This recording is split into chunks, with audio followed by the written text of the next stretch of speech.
Mastery and flow. A former businessman who moved to the mountains to pursue carpentry wrote, "I would have made a great deal of money in corporate life, but I realized one day that I wasn't enjoying it. I wasn't having the kinds of experiences that make life rewarding. I saw that my priorities were mixed up, spending most of my hours in the office. The years were slipping by. I enjoy being a carpenter. I live where it's quiet and beautiful, and I climb almost every night. I figure that my own relaxation and availability will mean more to my family than the material things I can no longer give them." End quote. Throughout the ages, craftspeople and innovators have gained insight into the workings of the mind and how enjoyment comes about by exploring their craft and by observing the flow state as it occurs in the execution of the master's craft. By studying the process itself, we will uncover ways of making the flow state a more common occurrence than it would otherwise be. Without developing a high level of skill in an art form, sport, or other activity, flow would be a very rare occurrence. As the artist refines her craft, the mind is being refined also. Remaining present during very finely focused practice seems to demand an enormous amount of energy, but the benefits are enormous too. After a day of intense, focused practice, a craftsperson will often find their mind is sharpened.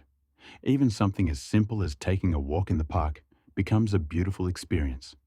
The light and the life in the park seem to be felt rather than just perceived. Josh Waitzkin, who has been world champion in both Tai Chi push hands, a form of martial art, and in chess, puts it beautifully in his book, The Art of Learning. The advantages to such condensing practice extend far beyond the professional and competitive arenas. If you are driving your car, crossing the street, or doing any other mundane activity, and are suddenly confronted by a potentially dangerous situation, if you are trained to perform optimally on a moment's notice, then you may emerge unscathed from some hair-raising situations. But far more important than these rare climactic explosions, I believe that this type of condensing practice can do wonders to raise our quality of life. Once a simple inhalation can trigger a state of tremendous alertness, our moment-to-moment awareness becomes blissful, like that of someone half-blind who puts on glasses for the first time. We see more as we walk down the street. The everyday becomes exquisitely beautiful. The notion of boredom becomes alien and absurd as we naturally soak in the lovely subtleties of the banal. All experiences become richly intertwined by our new vision, and then new connections begin to emerge. Rainwater streaming on a city pavement will teach a pianist how to flow.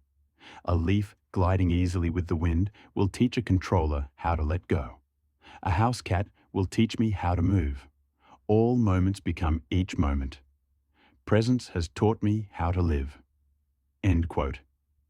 Through the pursuit of mastery, the apprentice does not only learn the skill that is directly being practiced, but also learns the workings of the mind in general. He or she is learning how to learn. This can potentially lead to a more skillful use of the mind in all activities and can deepen the person's ability to face life's challenges. As you get to know your craft, you get to know the mind. A further benefit of mastery is that, when the mastery process is approached with care, the resulting increase in understanding of the mind can lead to a greater sense of self-reliance and a reduction in psychological dependency. Most people are reliant on the distractions created by chemical entertainment or by being constantly busy to keep their life focused. Leisure time is perceived by many people as boring and as a time to self-medicate, to drown out the storm of thoughts. Such people unconsciously cling to toxic relationships as they prefer anything over the turmoil of facing the flood of their own thoughts that comes when they are alone. However, a better understanding of and relationship with the mind leads to a life where boredom is replaced by intrigue and serenity. Boredom is rarely encountered by a person whose mind has been well developed, provided that they are healthy and spending the majority of their time with the freedom to use their mind as they please.